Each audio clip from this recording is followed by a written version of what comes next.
င်္ဂလာပါရှင်ဟုတ် နာမည်လေးနဲ့မိတ်ဆက်ပေးပါဦးဗျာ ဟုတ်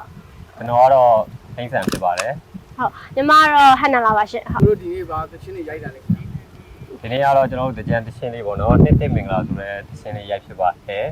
ဒီရောဘယ်လိုလဲကို ဒီကကိုမင်းစောပါ ဒီဆိုတော့ ဒီဆိုတော့ကျွန်တော်ပါဟိန်းဆန်ပါ ဘယ်လို MTV ရိုက်တာပုံပေါ်ကလည်းဘယ်လိုခက်ခဲလေးတွေရှိတယ်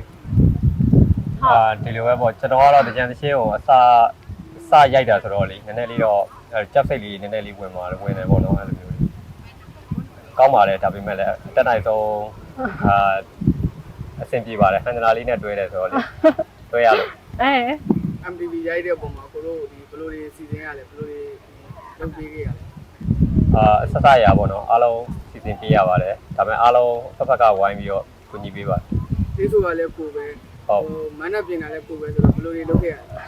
လဲ ဒီလိုပါပဲနည်းနည်းတော့ပြင်မလာပေါ့နေလဲနည်းနည်းပူတယ်ဆိုတော့ အဓိကတော့အာချင်းစီစဉ်လိုက်ရပါတော့ကိုတော့အဓိကတော့အဲ့လိုဒါတကြံလည်းနီးလာပြီဆိုတော့အာချင်းပေါ့နော်အာချင်းစီစဉ်ရဆိုတော့နည်းနည်းတော့ကပိုက်ကရလေးဖြစ်သွားဒါပေမဲ့အကုန်လုံးကအစီအစီလုံးလုံးနဲ့ဟိုဘယ်လိုလဲအာမြင်မြင်ပဲပြီးဆုံးသွားရပေါ့ ဟုတ်ပါတယ် MTV ရောဒီဘယ်လိုလုပ်မှာလဲကို Facebook ပေါ်တင်မှာလားဘယ်လိုဟိုကြည့်ရှုလို့ရ MTV ကတော့ကျွန်တော်တို့ YouTube မှာတင်မယ်ပေါ့နော် professional YouTube ကကဘာကျော်မှာနော်ကဘာကျော်ဒေးသန်တင်မှာလည်းတင်မှာပါဟုတ်ကဲ့ဟုတ် အခုတို့အနေနဲ့ရောဒီနောက်နေ့ဘယ်လိုရိုက်ခွင့်နေရှိမလဲတကြံရောက်ရင်ပိုးကဘယ်လိုဖြစ်လဲ တကြံကတော့ကျွန်တော်ကတော့အိမ်ထဲပေါ့ပဲပေါ့နော်ဘယ်ပေါ့ဟုတ် တကြံချင်းရတော့ဆိုပြီးလူကိုယ်တိုင်ကျတော့မထွက်ဘူး ဟုတ်ပါတယ်ဝါသနာရဆိုတာဖြစ်တဲ့အတွက်အပြင်နေပွဲတွေပါမလိုက်ပေါ့နော်အဲ့လိုမျိုး ဒီနေ့တွေရောကိုတကြံချင်းတွေဆိုဘူးလား အရင်တော့တကြံတချင်းမစိုးဘူးပေါ့နော်ဒါပေမဲ့ရှေ့မှာတော့တချင်းတွေမြန်မာတန်စင်လေးတွေထွက်တာရှိပါတယ်ကျွန်တော်ရဲ့ဒါ YouTube အကောင့်လေးမှာပေါ့နော် မိတ်ဆက်ပြီး YouTube ကောင်း YouTube ကောက်ကတော့ဟိန်းဆန်ပါပဲ ဘယ်လိုတချင်းတွေမျိုးစားတွေပို့ဆို အရင်တော့ Academy YouTube နဲ့ရိုက်ထားတဲ့ NTV လေးတွေရှိတယ်ပေါ့နော်ပြီးတော့နောက်ပိုင်းအလုပ်ကိစ္စတွေနဲ့မအားဖြစ်တာနဲ့ဒီ MP3 လေးတွေကိုတော့တင်ထားတာရှိရပေါ့နော်အဲ့လိုမြန်မာတန်စင်ဖတ်လေးတွေပေါ့အဲ့လိုဝင်ပြီးတော့နားထောင်လို့ရပါတယ်အားပြီးလို့ရပါတယ် ဟုတ်မရတာရောဘယ်လိုအစင်တွေ့ဆုံပြီးတော့ရိုက်ဖြစ်တာလဲဘယ်လိုအစင်ဖြစ်လဲ အဓိကတော့အကောကဒီ MTV လေးတစ်ပုတ်ပေါ့နော်ရိုက်ချင်တယ်ဆိုပြီးတော့လာကန်လန်းနာနဲ့ဟန်နာလက်ခံပြသွားတာပေါ့နော်တကယ်ဟန်နာအလုံးလုံးမယ်ဆိုပြီးတော့စီစဉ်ထားတော့ကြာပြီပေါ့ဒါပေမဲ့အခုကတက်လိုက်ဆိုင်ဆိုင်ဒါပထမဆုံး MTV လေးပေါ့နော်အဓိကတော့အခုမှ ဟုတ်အခုမှဆုံးပြကြပါ ဒီဆိုရကြပေါ့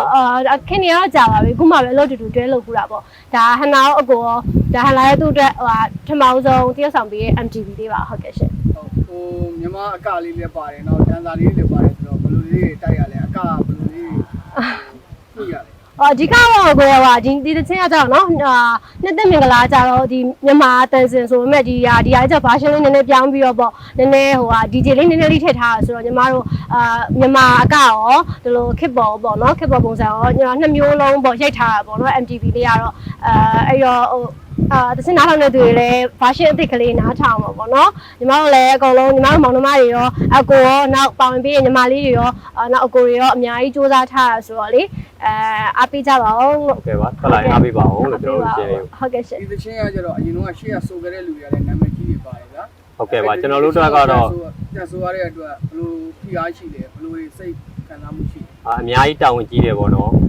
်ကျွန်တော်တို့ဖြစ်နိုင်တော့ဒါပေါက်ထားပြီးသားဟိုအရင်တော့ကျွန်တော်ငယ်ငယ်တုန်းကနေရှင်းဆိုတော့ကျွန်တော်တို့ကကျိုးတန်းပေါ်မှာလမ်းလျှောက်နေရပြီပေါ့နော်50 50ပေါ့အဲ့လိုမျိုးလေးပေါ့အရန်တာဝန်ကြီးတယ်ပေါ့နော်အဲ့လိုမျိုး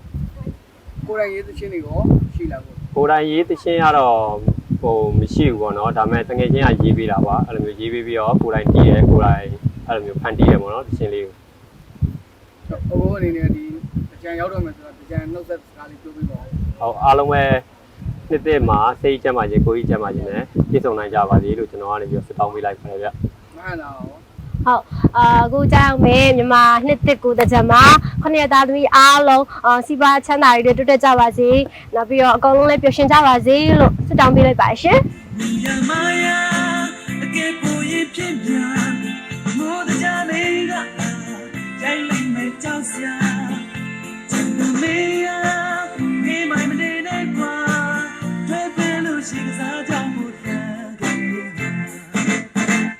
ဒီရောက်ချင်းနေမိတ်ဆက်ပြီးတော့ ညီမနာမည်ကတော့အမ်ဇက်ဖြစ်ပါတယ်ညီမကတော့နုညလောကမှာတန်းစာနဲ့ဖိုတိုမော်ဒယ်တွေဆောင်နေတော့သွားပါတယ်ဟုတ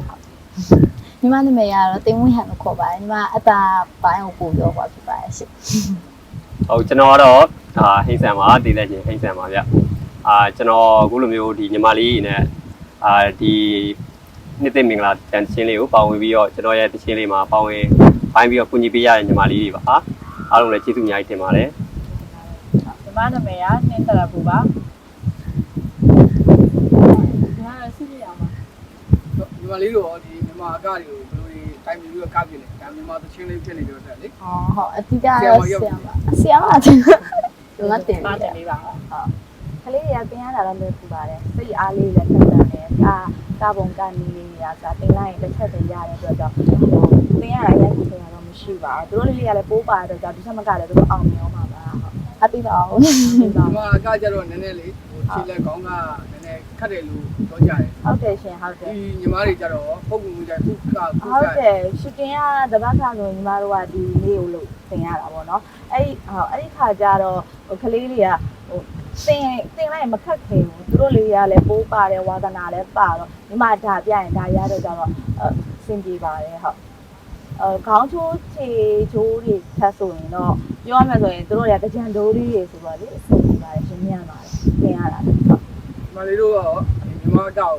ဘယ်လိုခြေနေရှိလဲဘယ်လိုစိတ်ပါလဲမြန်မာအကကျတော့ညီမကိုယ်တိုင်လည်းလို့မြန်မာပိုင်းနဲ့ပတ်သက်ရင်ပို့ရောဖြစ်တော့လေတခါကျတော့နည်းနည်းခက်ခဲရဆိုတော့ကလေးလည်းမရှိဘူးပြီးတော့တည်မလားနည်းနည်းဝေးတယ်ဒီမြန်မာကနဲ့ကြဒါပေမဲ့ဆရာမတင်ပြီးအရန်တော့ဟုတ်ကဲ့ညီမကကြတော့ဒီကြံမှာရင်းကနေကြဆိုပေါ့နော်ပေါ်လာပါလို့ရှာဖြစ်တာပါအခက်ခဲတော့အရင်မရှိပါဘူးရှင်ညီမကကြတော့ဟိုဒီဗီဒီယိုတွေပါကြတော့အခုမှပဲရိုက်ပြတာဒါပေမဲ့အကြောင်းလေးမှာကြတော့ဟိုအငိမ့်လို့ခါတော့ညီမအမြင်နဲ့ကောက်ဘူးလို့တာပေါ့နော်အမေကလည်းအဲ့လိုတင်ပေးထားဆိုတော့ညီမတို့အခက်ခဲတိတ်မရှိဘူးအမေကနေတိုင်းကောက်ပြတယ်အမေကအဲ့လိုအမေကအရင်တော့အနေမီသမီးဆိုတော့တင်ပေးထားအကုန်တယ်ဒီမှာလေးတို့အနေနဲ့ဒီအမှုပညာလှူချမှုတွေပါရှိတယ်ဒီလိုပဲညီမရုံစင်ကားတွေပိုင်းမှာဒီပိုင်းတက်စားပေါ့အခုမှစတက်တိစတွေဆိုတော့အပိကြပါအောင်ဒီထက်မကလည်းပြရအောင်ပါဆိုတော့ဟုတ်ကဲ့ဟုတ်ကဲ့အမကတော့လက်ရှိ MTV လေးပဲရိုက်ဖြစ်နေပါတယ်ဟုတ်ကဲ့အပိကြပါအောင်မလေးရောငါတော့မသိချသေးပါဘူးရိုင်းဒါလည်းချိတ်ဆက်ရှိလို့ပဲရိုင်းဖြစ်သွားတာကိုကြီးနေတော့ဒီညီမတွေနဲ့ရိုက်ရတာဘယ်လိုချင်းနေရှိလဲမချိုးလေးရောက်တော့အဆင်ပြေပါတယ်ညီမလေး၄ယောက်ကလည်းသူ့ကနေသူအဆင်ပြေကြပါတယ်ကျွန်တော်ကဟိုတချင်းကအရင်တော့ဟိုပထမဒီတချင်းနှစ်သိမင်္ဂလာတချင်းပုံမှန်ကိုပိုင်တချင်းလေးကိုပထမလုံးမလို့ပဲဒါပေမဲ့တချင်းပြောင်းလိုက်တယ်ပေါ့နော်နှစ်သိမင်္ဂလာကိုတေးဆရာကြီးကကိုပိုင်ဝယ်လိုက်တယ်ပေါ့နော်အဲ့ဒါမှနည်းနည်းလေးသူတို့တွေအကတိုက်တာနည်းနည်းလေးညံသွားရတယ်ပေါ့နော်အဲ့လိုမြန်သွားတယ်ပေါ့အဲ့ဒါကြီးတစ်ခက်ခုပဲအခက်အခဲလေးဖြစ်သွားတာပေါ့ကျွန်တော်ကတော့အလုံးအဆင်ပြေပါတယ်ညီမလေးတွေကလည်းအားလုံးချောပြီးသားပြီဆိုတော့နှုတ်ဆက်စကားလေးပြောပြပါဟုတ်ကဲ့နှုတ်ဆက်စကားလေးအခုလိုမျိုးပေါ့နော်အခုတချင်မှာပါဝင်ရတာလေအခုကိုလည်းကျေးဇူးတင်ပါတယ်နောက်ခါလည်းခေါ်ရပါအောင်လို့လည်းတောင်းဆိုတာပေါ့နော်တော့ပတ်ကလေးလောက်တာပါညီမတို့၄ယောက်ကိုခုလိုမျိုးလေးနေရာလေးပေးပြီးရိုက်ပြီးတဲ့အတွက်ညီမလေးတို့ဘက်ကလည်းကျေးဇူးတင်ပါတယ်ပြောချင်ပါတယ်ကိုလည်းပြိတ္တတွေကိုလည်းဒီတချင်းထွက်လာရင်ညီမတို့အားပေးပါအောင်အခုတချင်းလေးကိုလည်း follow လေးတွေ share လေးတွေလုပ်ပေးပါအောင်လို့ request လေးလုပ်ပါတယ်ရှင်ဒီတချင်းလေးမှာပေါဝင်ရတာရောဒီထမကအောင်မြင်ပါသေးလို့လည်းစတောင်းပြပါတယ်ပြိတ္တကြီးလည်းအားလုံးပဲနှစ်တက်မှာပျော်ရွှင်ကြမှာပါသေးညီမတို့လည်းအားပေးတော့အားလုံးဖိတ်ခေါ်ပါတယ်ဟုတ်ကဲ့ညီမလည်းနောက်ပိုင်းပေါ့နော်အမှုပညာလေးဆက်လုပ်ဖို့ရှိရကြမို့ညီမကိုအားပေးကြပါအောင်ရှင်ပြီးတော့ဒီအကိုရဲ့တခြင်းထဲမှာလည်းနေရာတစ်ခုဖြစ်ပါဝင်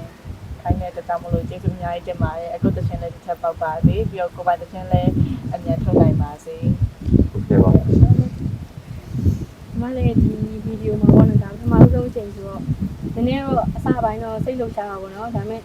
ပေါင်ရရပဲကျေးဇူးတင်ပါတယ်အကိုလည်းကျေးဇူးတင်ပါတယ်ဆက်ခေါ်ပြီးရည်လည်းကျေးဇူးတင်ပါတယ်ပေါ့နော်ဒီအခုတခြင်းကိုလည်းအားပေးကြပါဦး